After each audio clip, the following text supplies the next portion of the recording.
வணக்கம். இன்றைய எபிசோட் சென்னையுடைய வரலாறுல இருந்து இல்லை, லண்டனுடைய வரலாறுல இருந்து. ஆனால் லண்டனுக்கும் சென்னைக்கும் தொடர்பு உள்ள ஒரு வரலாறு. அதாவது லண்டனில் வீராசாமிஸ் அப்படின்னு ஒரு பிரபல ரெஸ்டாரண்ட், ஒரு உணவு விடுதி. அந்த ரெஸ்டாரண்ட் 100 வருடங்களுக்கு பிறகு இந்த வருடம் மூடப்போகிறது. அதையொட்டி லண்டன் நகரத்தில் வீராசாமி அப்படிங்கிற ரெஸ்டாரண்ட்டுக்கு ஏராளமாக ஆதரவு தெரிவித்து இங்கிலாண்டில் இருக்கிற மக்கள் எல்லாம் அரசருக்கு ஒரு மனு கொடுத்துருக்காங்க, இந்த ரெஸ்டாரண்ட்டை மூடக்கூடாது அப்படின்னு. வீராசாமின்னு ஒரு பேரை வச்சுட்டு லண்டனில் 100 வருஷமாக ஒரு ரெஸ்டாரண்ட்டா? அப்படின்னா அதுக்கும் சென்னைக்கும் ஏதாவது தொடர்பு இருக்கணுமே. வாங்க இன்னைக்கு அந்த வரலாறை பார்க்கலாம்.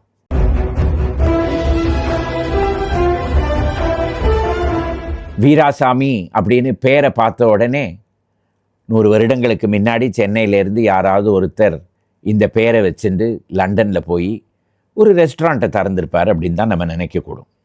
ஆனால் அதுதான் இல்லை. இதை திறந்து வைத்தவர் பேர் எட்வர்ட் பாமர். எங்கே இந்த எட்வர்ட் பாமர் அப்படிங்கிற ஆங்கிலேயர் எப்படி வீராசாமி அப்படின்னு ஒரு பேரில் ஒரு ரெஸ்டாரண்ட்டை திறந்து வைத்தார்? அவருக்கும் சென்னைக்கும் என்ன தொடர்பு இருக்கலாம்? பாமர் அப்படிங்கிற குடும்பத்துக்கு இந்தியாவுடைய சுமார் 300 வருடங்களுக்கு தொடர்பு இருந்தது. 17ஆவது நூற்றாண்டிலேயே சென்னை நகரத்தில் வில்லியம் பால்மர் அப்படின்னு ஒருத்தர் இருந்திருக்கிறதாக நமக்கு தெரிய வருது.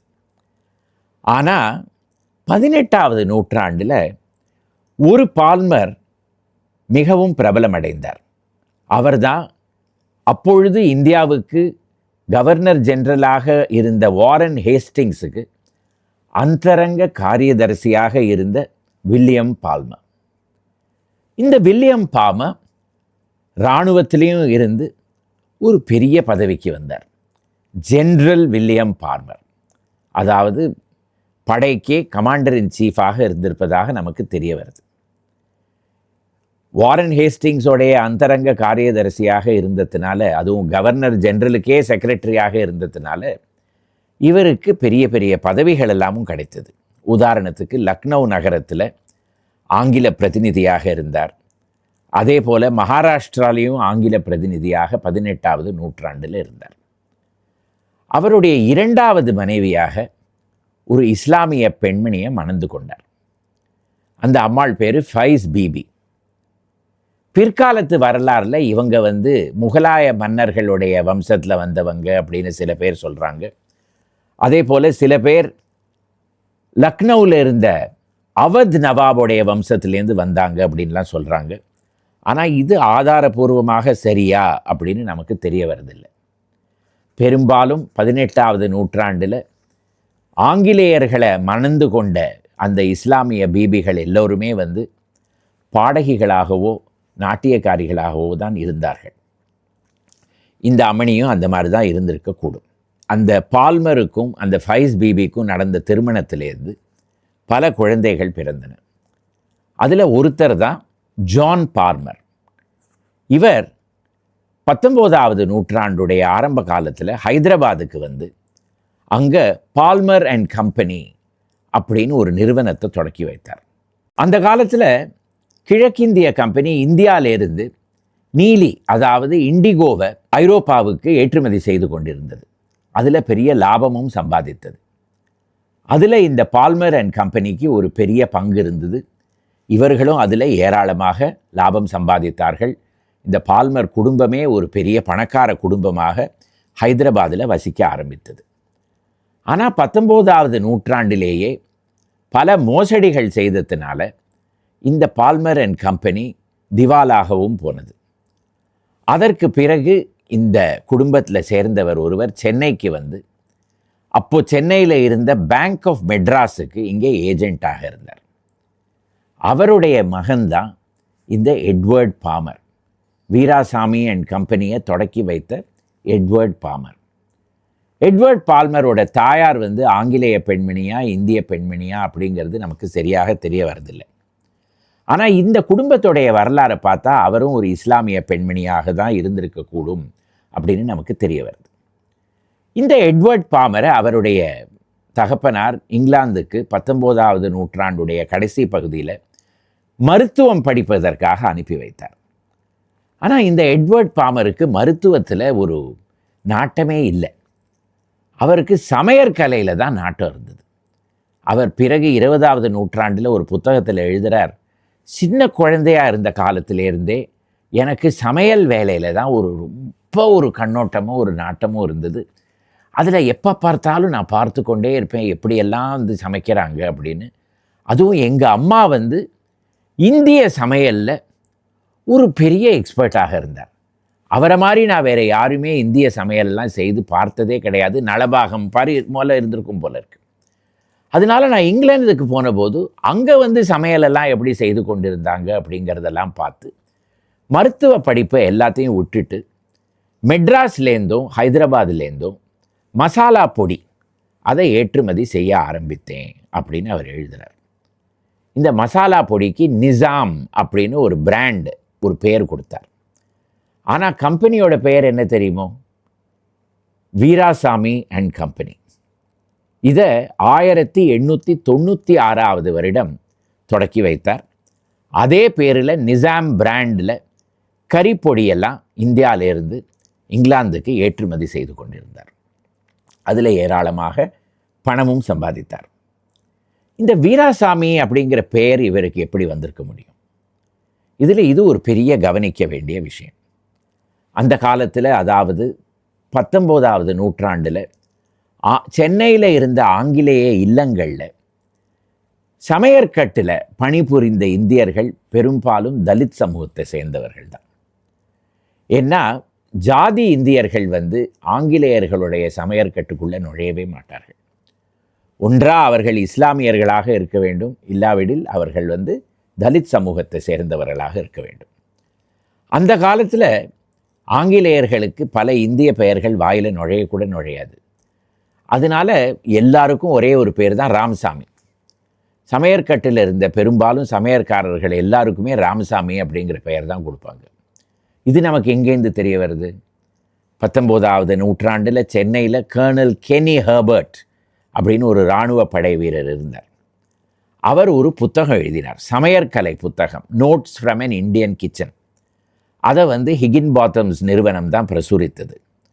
அந்த புத்தகத்தை நீங்கள் எடுத்து பார்த்தீங்கன்னா எல்லா பக்கத்துலேயும் சமையல்காரருக்கு ராமசாமி அப்படின்னு ஒரு பெயர் கொடுத்துருக்காரு. இதுலேருந்து நமக்கு என்ன தெரிய வருது? அந்த காலத்தில் ஆங்கிலேயர்களுக்கு ஒரு இந்திய பெயர், அது ரொம்ப சுலபமாக வந்து சமையற்கலையோடு அவங்க வந்து அதுக்கு ஒரு தொடர்பு பார்க்க வேண்டும்னா அதுக்கு இந்த மாதிரி ஏதாவது ஒரு பெயர் கொடுக்க வேண்டும். அப்படிங்கிறதுனால தான் இந்த எட்வர்ட் பாமர் தன்னுடைய நிறுவனத்துக்கு வீராசாமி அப்படின்னு ஒரு பெயர் கொடுத்துருக்கார். அந்த கறிப்பொடியெல்லாம் ஒரு பெரிய அளவில் ஆங்கிலேயர்களுக்கு விற்பனை ஆகி கொண்டு இருந்தது. அதுவும் ஆங்கிலேய சாப்பாடு நீங்கள் போய் பார்த்தீங்கன்னா அதில் உப்பும் இருக்காது, காரமும் இருக்காது, அதில் வாயிலேயே வைக்க முடியாது. அதனால் இந்த சென்னையிலேருந்து போன அந்த காரசாரமான கறிப்பொடியை எல்லோரும் சாப்பிட்டு நாக்கில் ஜலம் ஊறிக்கொண்டு இனிமேல் எங்கே கிடைக்கும், இது எங்கே கிடைக்கும் அப்படின்னு சொல்லி அது ஏராளமாக விற்பனையாக ஆரம்பித்தது. 1924 ஆண்டு இங்கிலாண்டில் வெம்பிளி அப்படிங்கிற இடத்துல ஒரு பெரிய கண்காட்சி நடந்தது. அதற்கு எம்பயர் எக்ஸிபிஷன் அப்படின்னு பெயர். அதாவது ஆங்கில அரசு உலகத்தில் எங்கெல்லாம் இருந்ததோ அந்தந்த நாடுகள்லேருந்து என்னெல்லாம் பொருட்கள் தயார் செய்தார்களோ அது எல்லாவற்றிற்கும் காண்பிப்பதற்காக ஒரு கண்காட்சி. அதில் இந்திய சமையற்கலையை பற்றி இவர் ஆலோசகராக இந்த எட்வர்ட் பாமர் இருந்திருக்கிறார். அந்த இடத்துல அவருக்கு ஒரு பெரிய பெயர் வந்து அந்த கண்காட்சியை நடத்தினவர்கள் இவருக்கு ஒரு தங்க பதக்கமும் கொடுத்தார்கள்.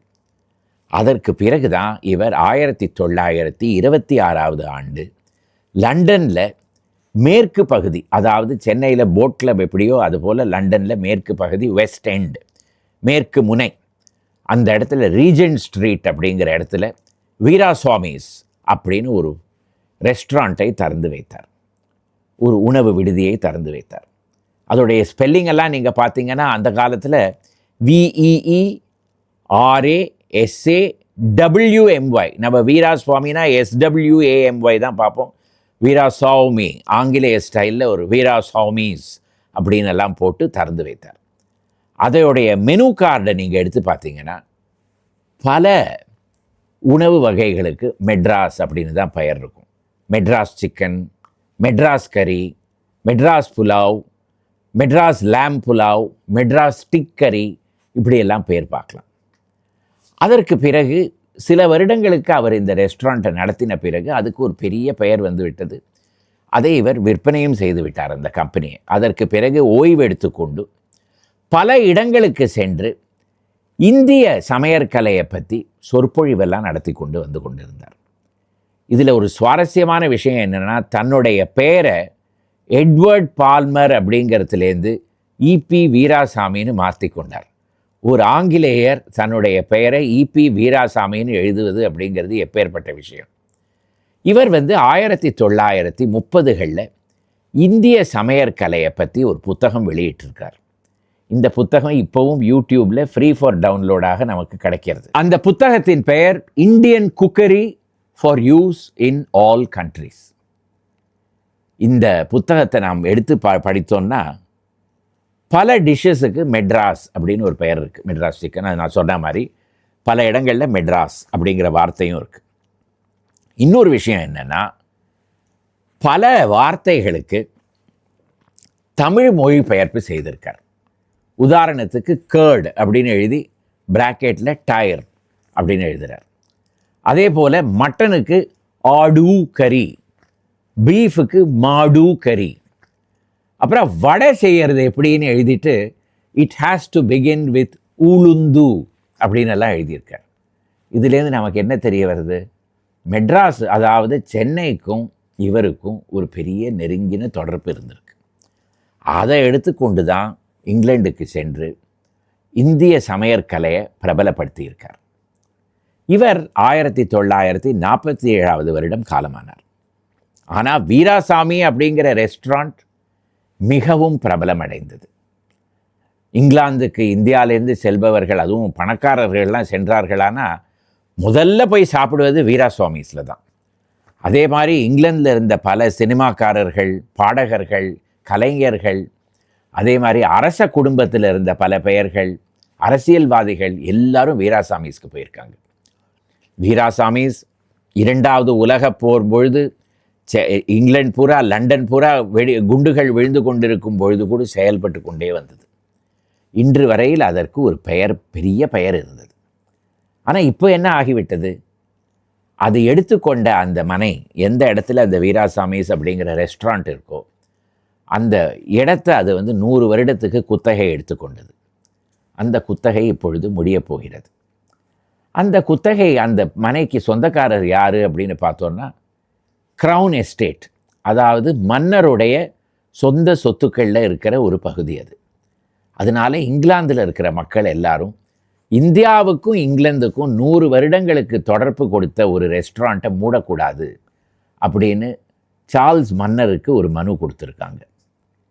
இந்த மனுவுக்கு என்ன முடிவு வரும், என்ன தீர்ப்பு வரும், வீராசாமி நீடிக்குமா அப்படிங்கிற கேள்வியெல்லாம் இப்போ எழும்புறது. வீராசாமியோட சொந்தக்காரர்கள் இப்போவும் இந்தியர்கள் தான். இந்தியாவில் தாஜ் ஹோட்டல்ஸில் ஒரு பெரிய பதவியில் இருந்த கெமேலியா பஞ்சாபி என்பவர் தான் அந்த வீராசாமிக்கு ஒரு சொந்தக்காரர்களில் ஒருவர்.